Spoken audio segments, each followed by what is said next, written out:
Hello, my friends. Welcome to another video from the Quick Comparison channel.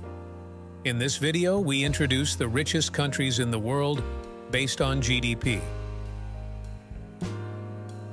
What does it mean for a nation to be rich or poor at a time of global pandemic, high inflation, and geopolitical tensions?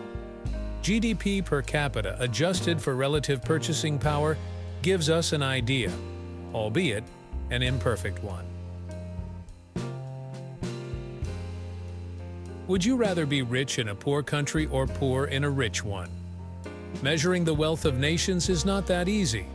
Spoiler, it is not just about gross domestic product or GDP. Determining the world's richest countries, how rich you are, depends to a large degree on how rich and poor countries are defined.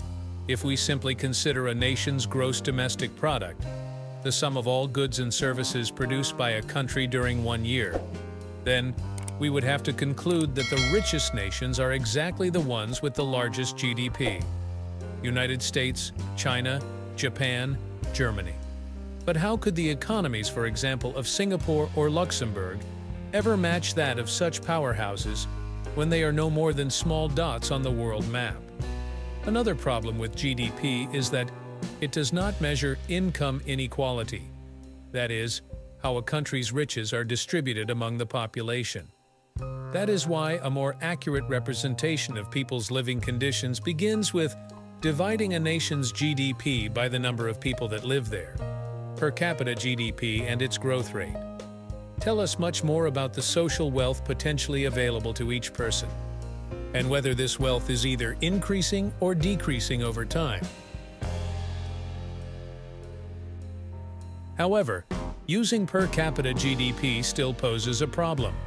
The very same income can buy very little in some countries and go much further in others, where basic necessities, food, clothing, shelter, or healthcare, cost far less.